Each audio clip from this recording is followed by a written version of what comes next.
Welcome to HASSDISCUSSES. I'm the host, Michael Haspin, and we got a funk artist from Great Britain, Swerve. Swerve is in the cut, and he's worked with Cowbell Cult, he's worked with qonran, he's worked with a lot of awesome artists. Now, I want to ask you, man, what's the last piece of music you worked on? What could you say about that piece of music?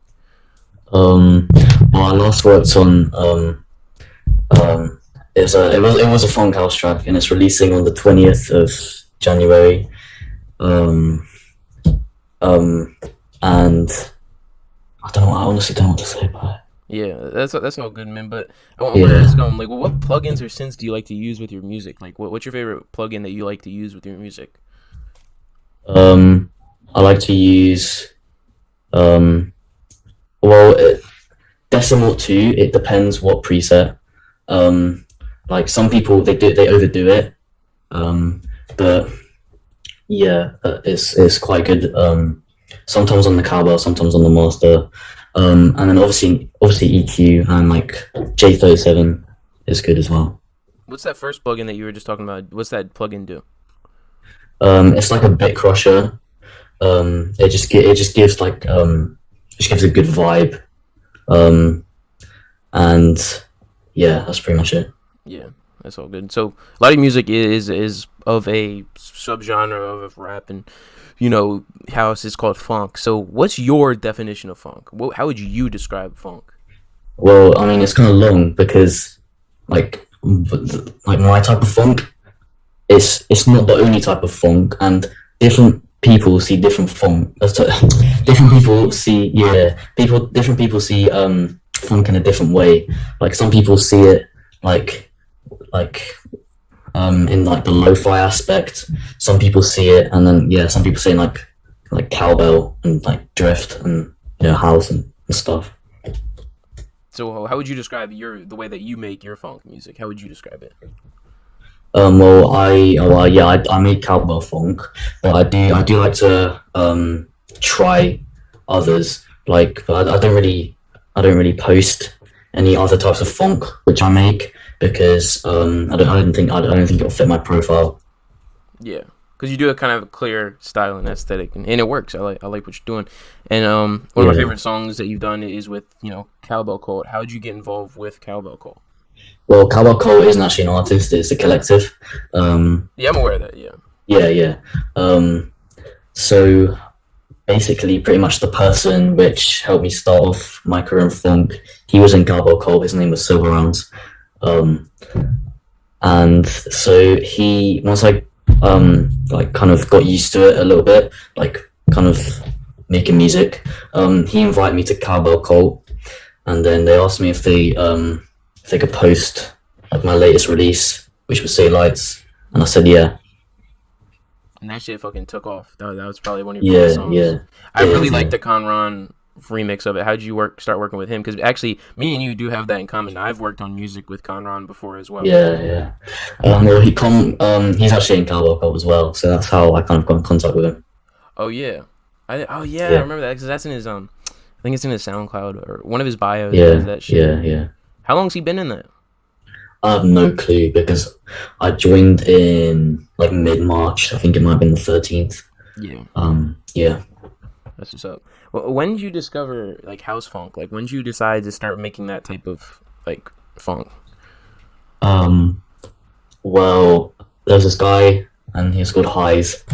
And he made a few tracks, and he came from like kind of like he I don't know how to put it, but like before we made funk, we kind of came from the same kind of community. And I saw his tracks and I was like, this is pretty good and it's kind of unique, like the house funk kind of style. And I also saw my friend Ramen doing it, and I was like, yeah, I'll give that a go, and it worked. That's what's up. Now, with this type of music, there's a lot of awesome like ways people chop and screw samples. Who's your favorite artist to sample? I don't really have a favorite artist to sample, but if I was to say like a favorite like Memphis rapper, it would probably be Lil Yo or Tommy Wright the Third. Yeah, Tommy Wright the Third. Yeah, there's also a lot of good examples like in music from the past 5 years of him like being sampled. Like I no longer fear the razor, Guarding My Heel. Yeah. Like the first, like he a lot of his shit's very well done. Like when people sample his type of shit. Now, a lot of rappers have rapped on your beats. Who do you think's done like the most justice to your beats? Like when it comes to rappers, What do you mean, like? who's rapped on your beats the best? I mean, some unreleased stuff actually. Like I've got a track with this like German rapper. He's called he's in quite a known rap group called the 102 Boys. He's like verified on Instagram and stuff. That's pretty good, and it's in like German. I don't understand a word of it, but it's fire.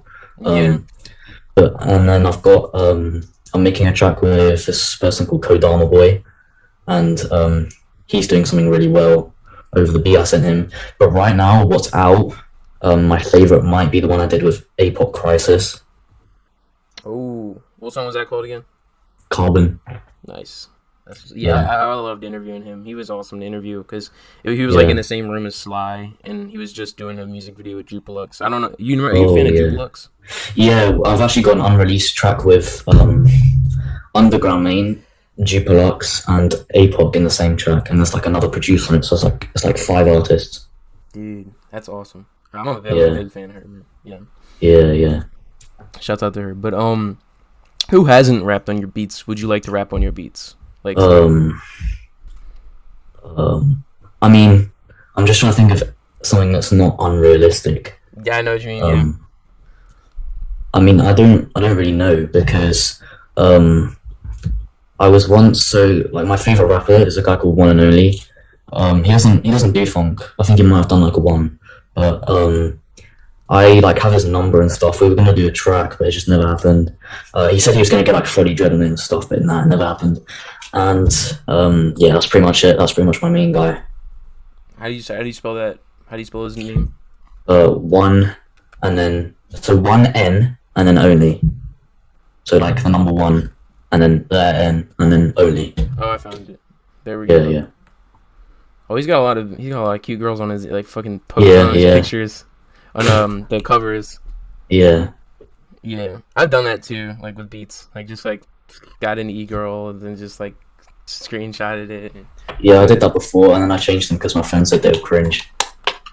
Yeah, it's kind of like it's obviously you're just kind of putting like the girl up there because it's attention, obviously. Yeah. But Freddie Dredd he doesn't do that shit anymore because I think he has a girlfriend or some shit. But yeah, but who in this like music community has given you a lot of advice throughout the years? I mean, advice. Yeah. I mean, at the start, it was pretty much this guy called Silver Arms. He was like telling me all this stuff, and he was like coaching me and stuff. But like Player Funk has given me like a lot of good advice. Yeah. And like to making tracks like get a lot of views, I'd have kind of my own advice. Like I have my own way. Do you know what I mean? To like how they like get big. Is that what you're talking about? Yeah. You don't have to speak on it. I don't want to steal your sauce. I'm not gonna ask. Okay. Yeah. Never mind. But yeah. So, what techno producers are you a fan of? Like not techno funk producers, but like just techno house. Like it could be like Gesaffelstein. It could be like anybody. But like who that makes music are you a fan of? I don't know what you mean. Like techno producers, like house producers. Oh, like just normal house producers. Yeah, normal funk. House. Yeah. Well, like before I started making funk, I was gonna do like a genre called slap house. So I like in that genre, I like people like I don't have to say. I think it's like Dinoro. He's like the main guy. He kind of like influenced it the most. Like I've heard him on the radio and stuff. And then there's a guy called Phyx who I really like, and he's been getting into funk, and I have an unreleased collab with him. That's good. So yeah. That's dope. On Drag or Drift, the song, you sample the same song that Baker and Hydra sample it on their song "Fuck You." Are you a fan? Are you a fan of the Devilish Trio or Baker? I mean, yeah, they're pretty good, but I don't like mainly listen to them.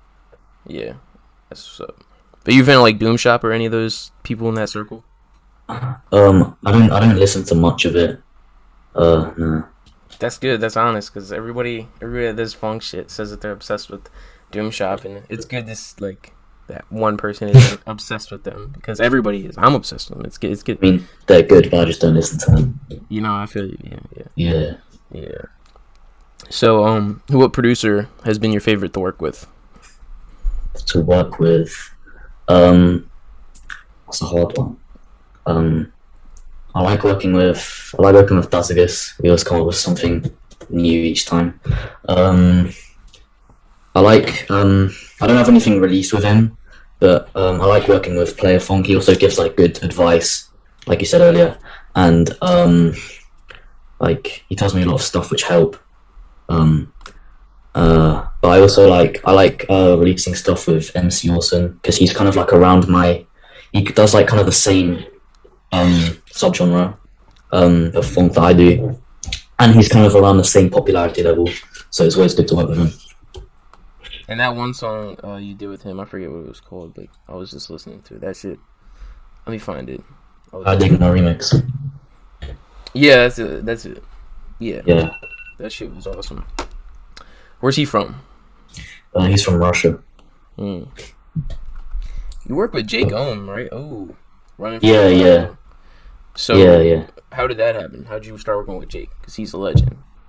I actually can't remember. I think he just hit me up one day like, yo, I like your stuff. Do you want to work together? And I was like, sure. Because I think he had more followers than me at the time. I was around like 1K and he was like 1.2K or something. Yeah, he's grown a lot. I think he's in Schema Posse right now. Oh, okay. Like that old music group and shit. And he's from Detroit, I think. And he did like an album with Baker, I think. Yeah, that shit was good. That was really good. Yeah. But what music that's gonna be coming out next? Can you speak on? Well, the main one that I've got coming out is on the 20th. That's a house phone track. I want that to blow up. I think it should. And then I'm planning to release an album on the 27th of February because that's like because the 27th of February 2021 is when I uploaded my first funk track. So I think it'll be like a good thing for like, you know, kind of like a 1 year funk anniversary, something like that. No, I feel you. Is there anything you want to announce or anybody you want to shout out before we wrap this interview up? I want to shout out Deception Records and Arcane Records.